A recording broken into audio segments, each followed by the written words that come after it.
It's the morning of September 11th, 2001, around 5:30 a.m. at Milwaukee's Mitchell International Airport. Gerald Lynn Earwood is boarding his aircraft for the day. Gerald was well liked by fellow crew members at Midwest and was known for his calm attitude and oddly charming sense of humor.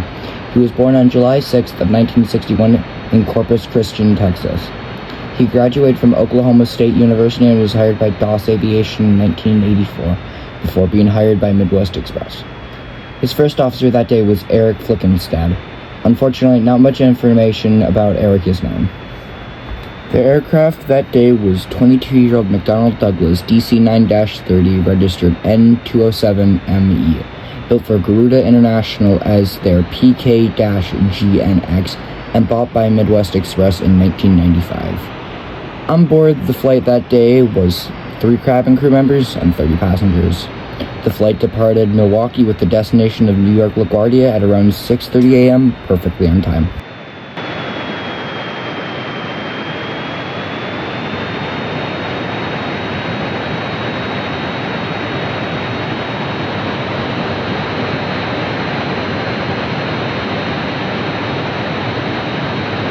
As Mid-X7 started to climb out of Milwaukee, Gerald looked at the sunrise.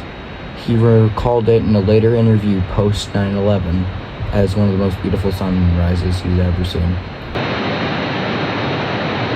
As Mid-X7 was climbing out over Lake Michigan, the largest terrorist attack ever on American soil started to unfold as American Airlines Flight 11 departed Boston at 8 a.m. Unknown to anyone, 5 suicide terrorists were on board. At 8:14 a.m., they struck, killing the pilots and turning the aircraft towards New York City. The crew of Mid-X7 was unaware of the events unfolding and continued to New York. Around 8:40, the flight is going well as they start descending towards New York airspace. As they do, American 11 hits the South World Trade Center. Mid-X7 is now on New York radar. Gerald tries to contact ATC. Mid-X7 contact New York Center on 128.57. 128.57 Mid-X7, good morning. Center, Mid-X7 is flight level 330. New York Center, Mid-X is checking in with you at level 330. Mid-X7, I got you checked in at flight level 330. What is up with these controllers? They're missing our calls, and I'm thinking we might be dealing with a radio problem. As they continue to struggle to find out what is wrong with their radio, air traffic control is trying to figure out which plane has struck the World Trade Center and how this has happened. They're also trying to establish contact with another Boeing 767, United Airlines Flight 175, which is not responding to calls. Midwest 7 is now close enough to New York to see the smoke rising from the Twin Towers. A conversation starts to brew between the crew members trying to figure out what is going on. Look at the World Trade Center. Smoke's coming off the roof. Looks too thick to be steam. You don't think there's fire, do you? Shortly afterward, their conversation is rudely cut off by ATC. Mid-X7, flight level 1800, please. Mid-X7, Roger 18. Mid-X7, contact New York approach on 124.45.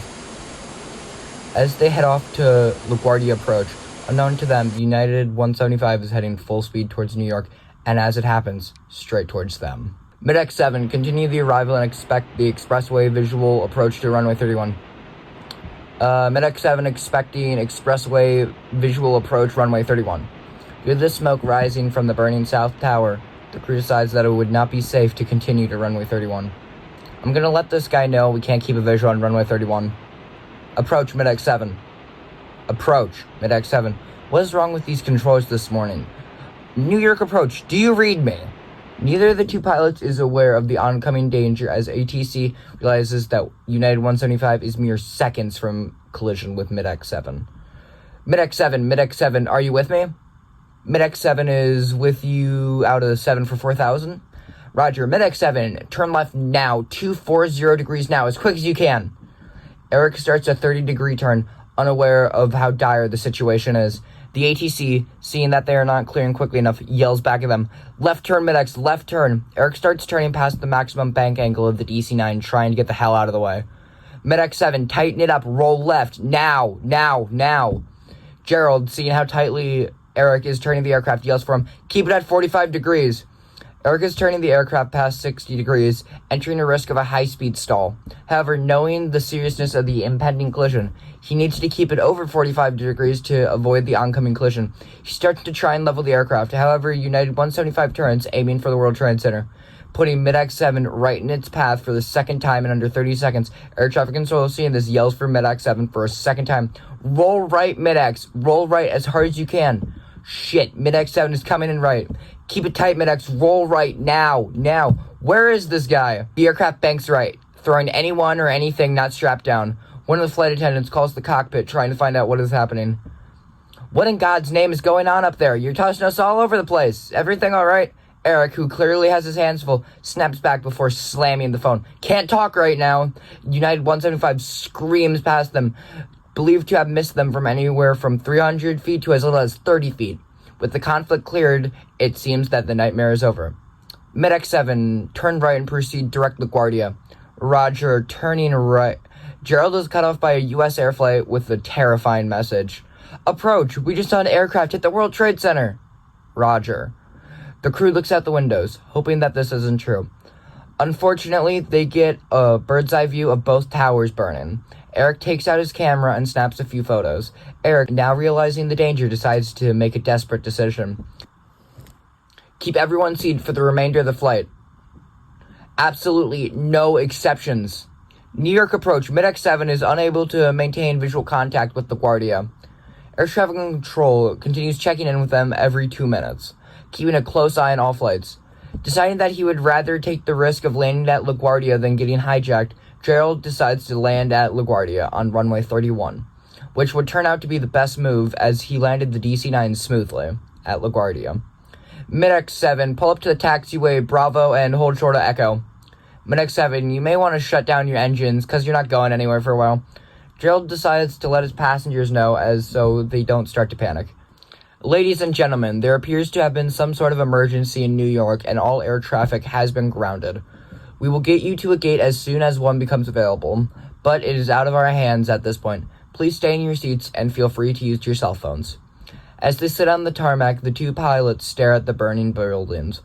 Half asking, half trying to comfort his first officer, Gerald breaks the silence. "I am sure they're trying to get everyone out of there."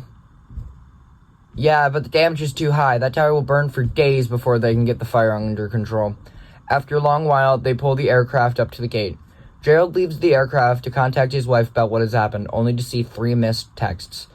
"Thank God, where are you?"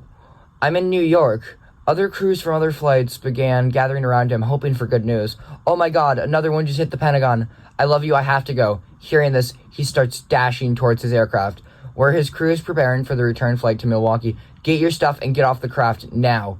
We're under attack by terrorists. We have to get out of here." Knowing his odd sense of humor, the crew believes that he is just playing a cruel joke, although not funny or well-timed, until a port officer walks up to the aircraft. "Captain, we need you and your crew to evacuate the airport immediately."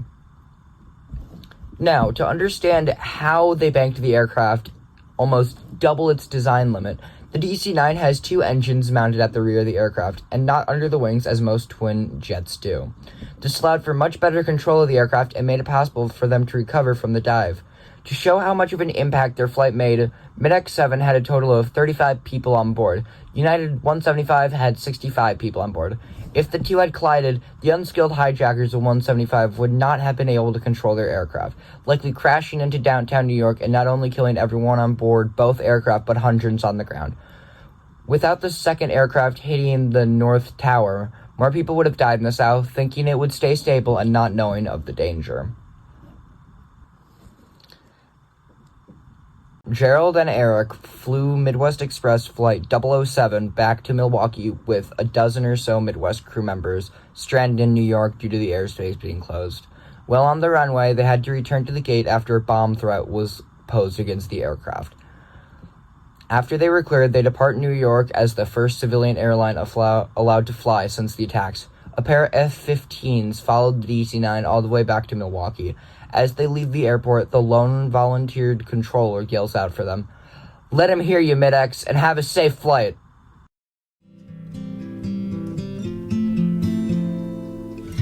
gone, I'll be okay. I can dream the rest away.